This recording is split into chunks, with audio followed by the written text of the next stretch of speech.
The wind nearly knocked her off her feet before she even reached the porch. Clara Bennett stood at the edge of Black Hollow Ranch, with dust clinging to her skirt and fear sitting heavy in her chest. The wagon that had brought her there was already turning back down the trail. She watched it disappear into the wide stretch of Wyoming prairie, the driver not once looking behind him. She was alone. The ranch spread out before her like something too big to belong to one man. A wide barn stood to the right, weathered and strong. Fences stretched across open land, where cattle grazed under the fading orange sky. Smoke rose slow and thin from the chimney of a small wooden house. This was supposed to be her new beginning. The letter had been clear. A rancher named Caleb Turner needed a housekeeper. Good pay. Room included. No questions asked about past troubles. That last line had mattered most. Clara lifted her small carpet bag and walked toward the house. Each step felt heavier than the last. She had nowhere else to go if this failed. She knocked once. The door opened almost at once. The man who stood there filled the doorway. He was tall and broad-shouldered, his dark shirt rolled at the sleeves, his hands rough from work. A thick beard framed his face, and his eyes were the deep brown of storm clouds before rain. He looked older than she expected, perhaps mid-30s, with lines carved by sun and silence. "You're late," he said. His voice was low and steady, not unkind, but not warm either. "The river flooded near Cheyenne," Clara answered. "The bridge was washed out." He studied her for a long moment. His gaze moved from her worn boots to the small bag in her hand. She felt the old familiar weight of being measured and found lacking. "You alone?" he asked. "Yes." He stepped aside without another word. "Come in." The cabin was clean but plain. A wooden table near the window, a cast-iron stove giving off steady heat. 2 chairs, one narrow hallway leading to what must have been a bedroom. No pictures on the walls, no decorations, just space. He closed the door behind her, shutting out the wind. "I'm Caleb Turner," he said. "Clara Bennett." He nodded once. "Supper's on the stove. You can eat." There was no welcome, no smile, but there was food. Clara set her bag down carefully. The smell of beef stew filled the room. Her stomach tightened with hunger she had been ignoring all day. They ate in near silence. Caleb sat across from her, elbows resting lightly on the table. He did not stare, but she felt his awareness all the same, like he was trying to decide something important. "You worked before?" he asked. "In Laramie, boarding house, cooking and cleaning." "Why'd you leave?" The question was simple. The answer was not. "The owner sold the place," she said, choosing only part of the truth. She did not mention the owner's son. She did not mention locked doors.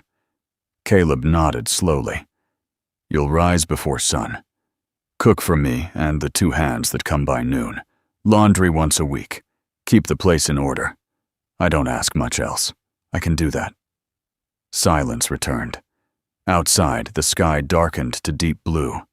The prairie wind howled against the walls, rattling the shutters. Clara's heart began to pound as a thought crept into her mind. And she had been so focused on reaching the ranch that she had not allowed herself to think about the simplest question. There was only one bedroom. She placed her spoon down carefully. "Mr. Turner," she said softly, "where will I sleep?" The question hung between them. Caleb did not answer right away. He leaned back slightly in his chair, his expression unreadable. The fire popped in the stove. The wind pressed hard against the cabin. For a moment, Clara feared she had made a terrible mistake. He stood. Without speaking, he walked toward the narrow hallway. Clara remained seated, her pulse loud in her ears. She did not know whether to follow or stay. He returned a few seconds later, carrying an armful of folded blankets. He walked to the far corner of the main room, near the fire, where a long wooden bench sat against the wall. He laid the blankets down carefully. Then he bent and pulled something from beneath the bench, a thin but clean mattress. He placed it on top. Finally, he turned down the top blanket, revealing smooth sheets beneath. "Here," he said quietly. "You'll sleep here." Clara blinked. "You'll have the fire close. It stays warm through the night." "And you?" she asked. "I've slept in the barn before. Won't hurt me." The words were simple, and the gesture was not. He stepped back, giving her space. "I don't take advantage of people who come asking for work," he added, his voice firm now. "You're safe here." Clara felt something inside her loosen, something tight and coiled for months. "Thank you," she whispered. He gave one small nod and turned away, stepping outside into the cold without another word. Clara stood slowly and walked to the bedding. She touched the sheet with trembling fingers. It was clean, fresh, not thrown together in carelessness but arranged with thought. She sat down on the edge. Outside, she heard the barn door creak, heard the soft sound of cattle shifting, heard the lonely wind across open land. For the first time since leaving Laramie, she did not feel hunted by memory.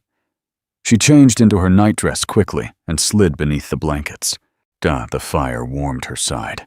The mattress, though thin, felt softer than anything she had known in months. She did not realize she was crying until tears slipped quietly into her hair. Morning came early. Clara woke to the smell of coffee and the faint gray light of dawn. For a second, she forgot where she was. Then she remembered the bench, the blankets, the man who had chosen the barn over letting her feel unsafe. She rose quickly and folded the bedding neatly. Caleb entered from outside, brushing frost from his shoulders. "You're up," he said. "Yes." "Good." That was all. But when he passed her on his way to the stove, she noticed he did not look tired. She cooked eggs and biscuits while he poured coffee. The rhythm felt natural, simple. No heavy silence, just quiet understanding. The two ranch hands arrived before noon. Jacob and Henry, both younger, both respectful enough, though their eyes lingered with curiosity. "She'll be keeping house," Caleb said flatly when they glanced her way. That was explanation enough. Work filled the day. Clara scrubbed floors, washed curtains stiff with dust, and opened windows to let in fresh air. She found herself humming without meaning to. By afternoon, the cabin looked brighter. Caleb noticed. "You've got a way of making a place feel different," he said. "Cleaner?" she asked, with a small smile. "Lived in." The word stayed with her. That night, when she asked again where he would sleep, he only shrugged. "Barn's fine." Days passed into a quiet routine. Clara learned the sound of Caleb's boots on the porch, the way he removed his hat before stepping inside, yet the way he never entered the cabin without knocking first, even though it was his home. She began cooking meals that reminded her of her mother. Cornbread with honey, stew thick with carrots, apple pie when supplies allowed. Caleb ate every bite without complaint. Sometimes, in the evenings, they sat across from each other by the fire. He would mend tack or sharpen tools. She would stitch torn shirts. They did not speak much of the past, until one night. The wind howled stronger than usual. Snow pressed against the windows. Clara looked up from her sewing. Why does a man with a ranch this size live alone? Caleb's hands paused. "My wife died," he said simply.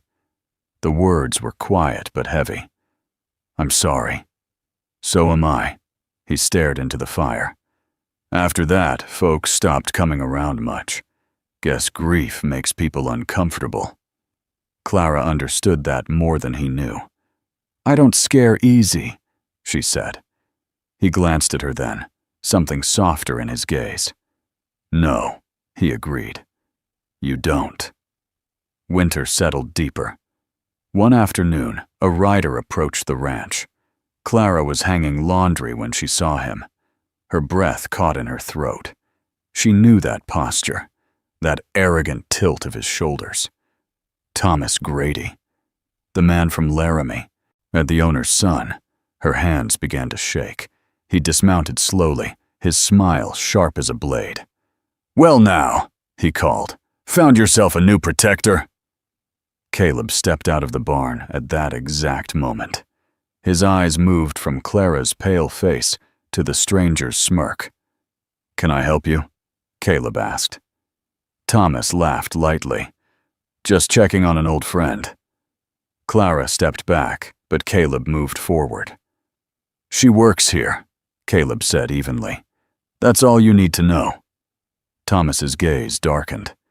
You don't know what kind of woman you've let into your house. Caleb did not raise his voice. I know exactly what kind. Silence stretched tight. The wind whipped between them. Thomas spat into the dirt. She owes me. Clara felt the old fear claw at her chest. Before she could speak, Caleb took one slow step closer to Thomas. Whatever you think she owes, Caleb said, his voice like iron.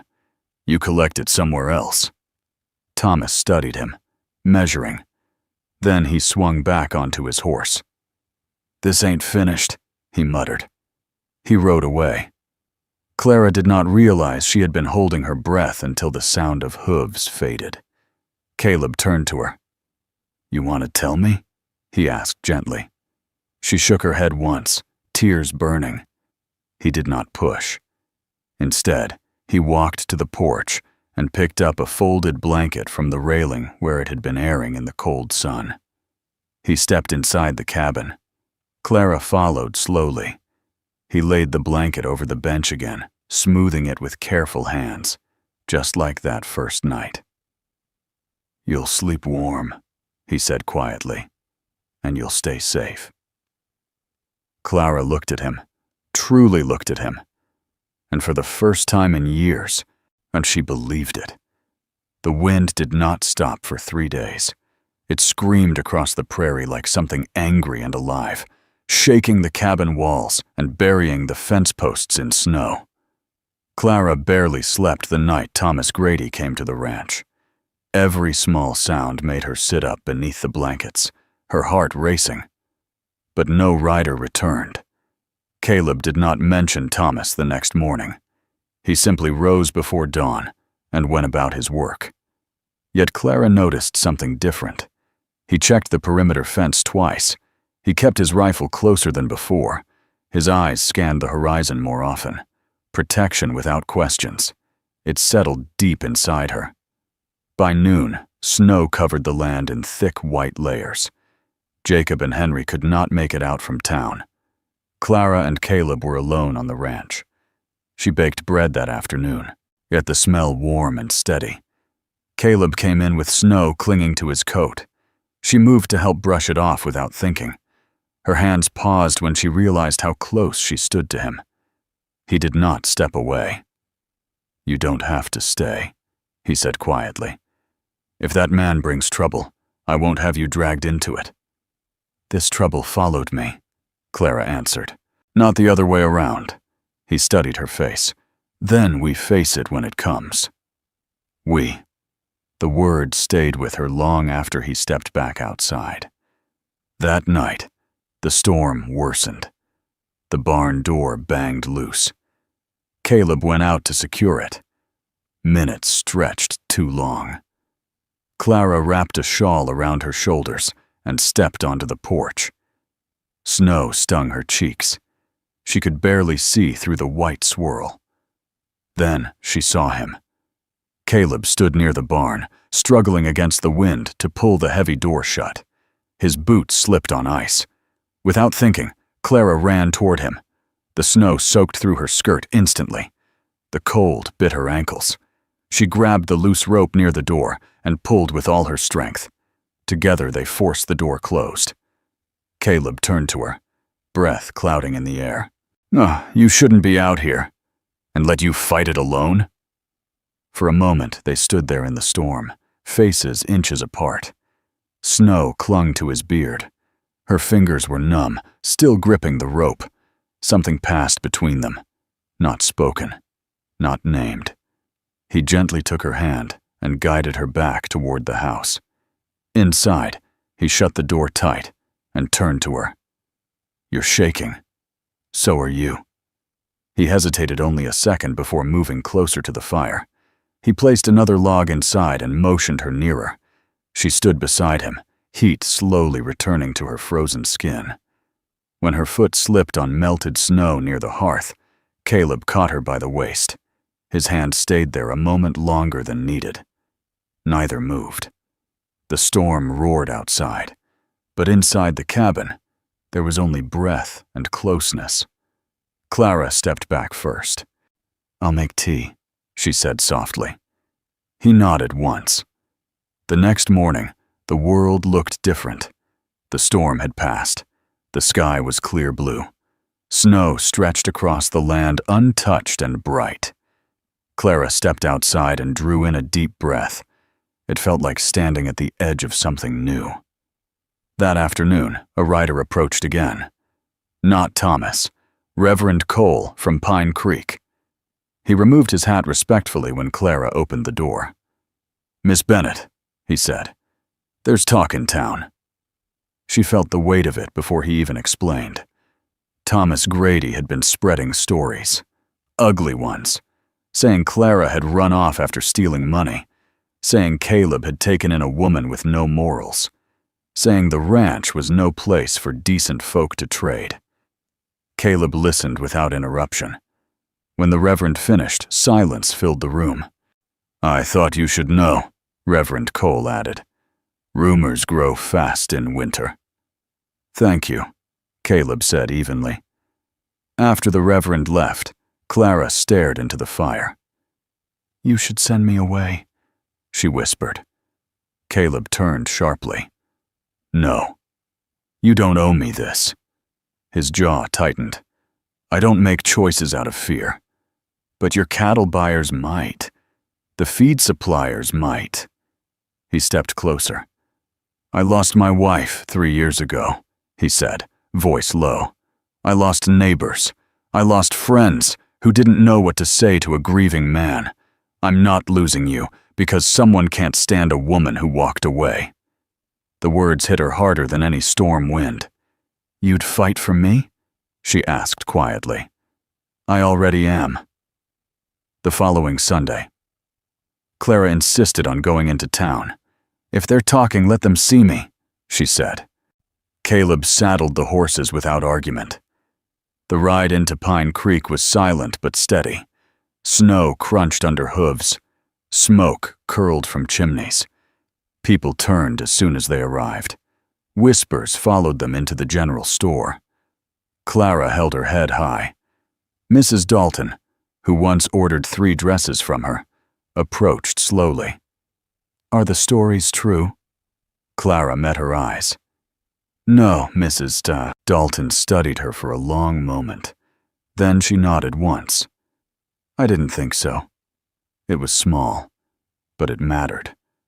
Not everyone was kind." 2 men muttered as Caleb passed. One of them laughed under his breath. Caleb did not react, but Clara saw the muscle in his jaw tighten. Outside the store, Thomas Grady waited. He leaned against the hitching post, his smile cold. "Thought you'd hide all winter," he said loudly. Caleb stepped between him and Clara. "I told you once," Caleb said. "That was enough." Thomas laughed. "She'll run from you too. That's what she does." Clara stepped around Caleb before he could stop her. "I left because you tried to trap me," she said clearly, so others could hear. "You locked doors. You made promises you never meant to keep. I owe you nothing." Gasps rose from nearby shoppers. Thomas's smile faltered. "You think anyone believes that?" "I do," Mrs. Dalton said from the doorway. Then another voice joined. "And I do." Reverend Cole stepped forward. The tide shifted. Thomas's face flushed red. He grabbed Clara's wrist, suddenly. Before anyone could react, Caleb moved. He struck Thomas once, hard and fast. Thomas fell into the snow. Silence fell heavy over the street. Caleb's voice was calm, but deadly steady. "Touch her again, and you'll answer to me."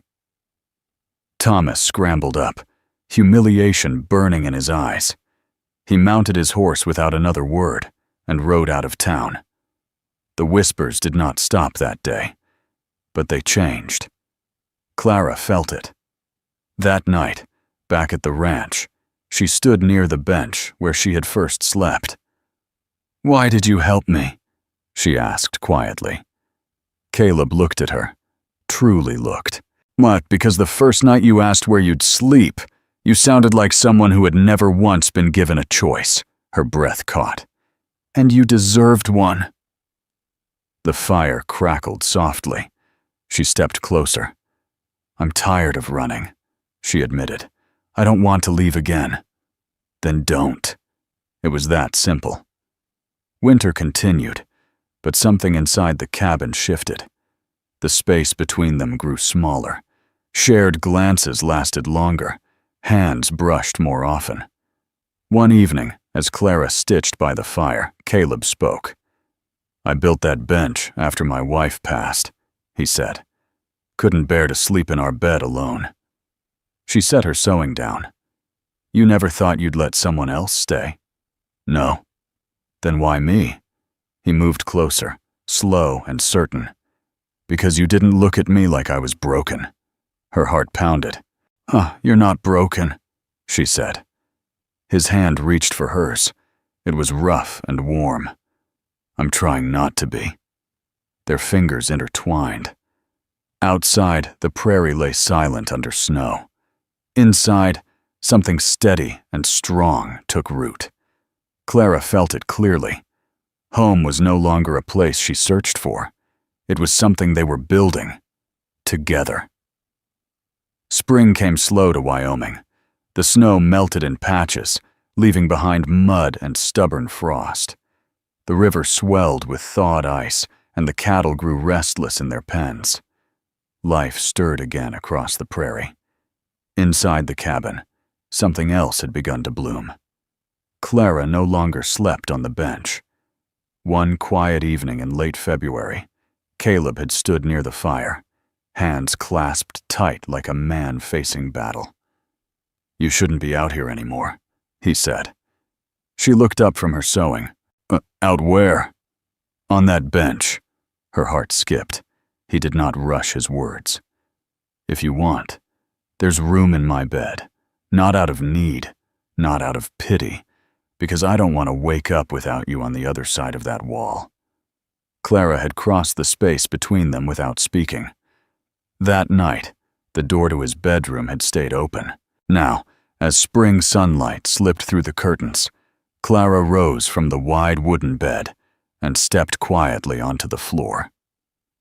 Caleb still slept, one arm stretched across the space where she had been moments before.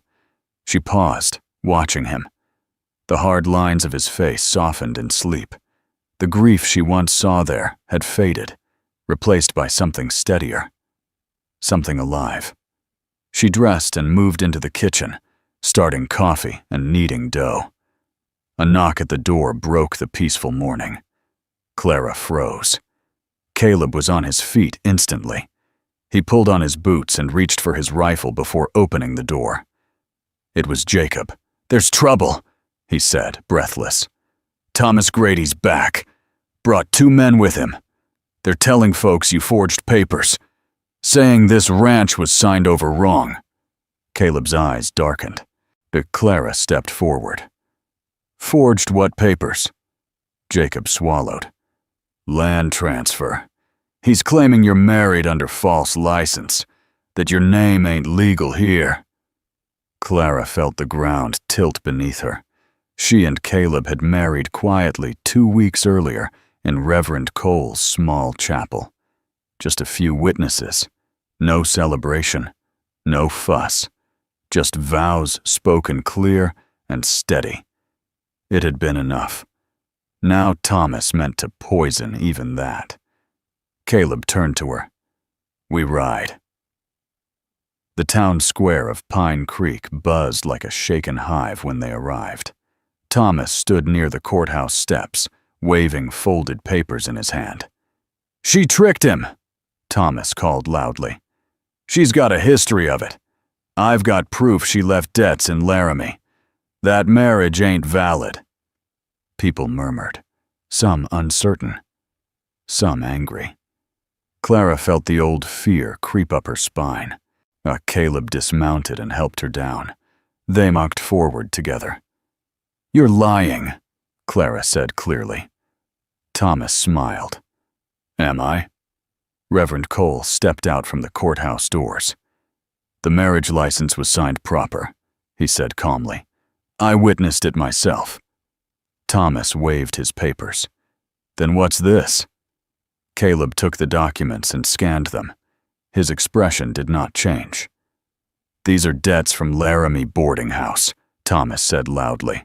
Under her name. Clara stepped closer and looked. The signature at the bottom was hers, but the handwriting was not.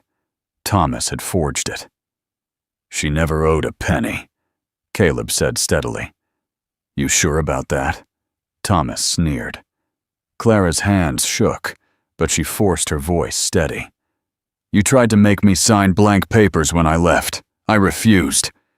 Gasps rippled through the crowd. As Thomas's face flushed red. You have no proof, he snapped. I do. Mrs. Dalton pushed forward. So do I, said Reverend Cole. Others stepped closer. People Clara had sewn for. People Caleb had helped during winter storms. People who had eaten at their table. You won't run her out, Jacob said. The weight of the crowd shifted. Thomas looked around and saw it too. For the first time, he was alone.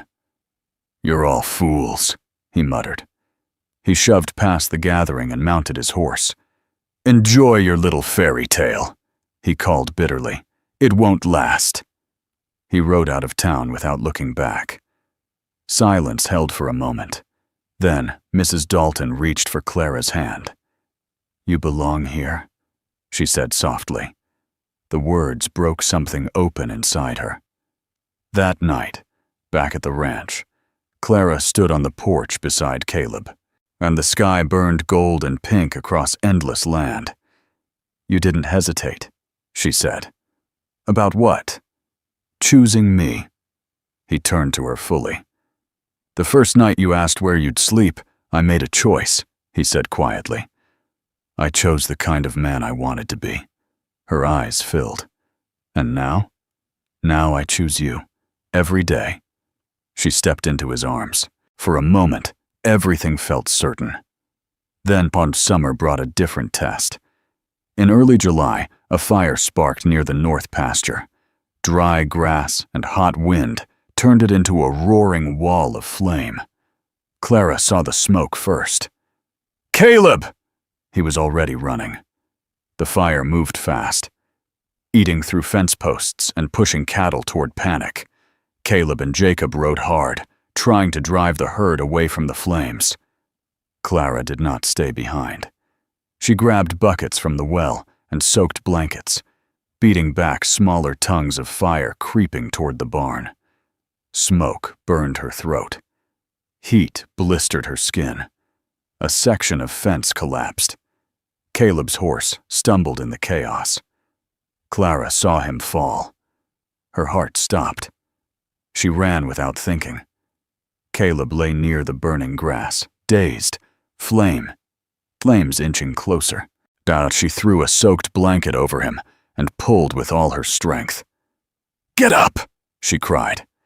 He pushed himself upright, coughing hard. Together they staggered back as Jacob drove the cattle toward the river. Hours later, the fire died against open dirt and sweat and stubborn will. The north pasture was scarred black, but the ranch still stood. That night, Clara cleaned the burn along Caleb's arm. "You could have died," she whispered. "So could you." She pressed her forehead to his. "I am not losing this," she said fiercely. "You won't," he promised. Weeks later, as the land slowly healed, Clara felt something new within herself. A quiet change, a steady knowing. She waited 2 days before telling him. They stood in the kitchen, morning light soft through the window. "Caleb," she said carefully, "there may be another bed to build." He frowned slightly. "For who?" She placed his hand gently over her stomach. Understanding dawned slowly across his face. Then his breath caught. "You're sure?" She nodded. His eyes filled with something she had never seen before. Not grief, not loneliness, hope. He pulled her close, holding her like something precious and strong all at once. Months passed. Autumn painted the prairie gold again. The cabin expanded with a small new room. Caleb built it with steady hands and quiet joy. On a cool October night, as wind brushed gently against the walls, Clara labored for hours. Caleb never left her side. When the cry finally filled the cabin, it felt like the world itself had been remade. A daughter, small, strong, fierce. Caleb held the child carefully, the tears sliding freely down his face. Clara watched him, exhausted, but smiling. "You pulled back a blanket once," she whispered softly, "and changed everything." He looked at her, then at their daughter. "No," he said gently, "you did." Outside, the prairie stretched wide and endless. Inside, the cabin held warmth, laughter, and the steady sound of a newborn's breathing. The bench still sat near the fire, a reminder of the night a woman asked where she would sleep, and a man chose kindness over silence. That choice built a home, and that home held a life neither of them ever thought they would have. Together,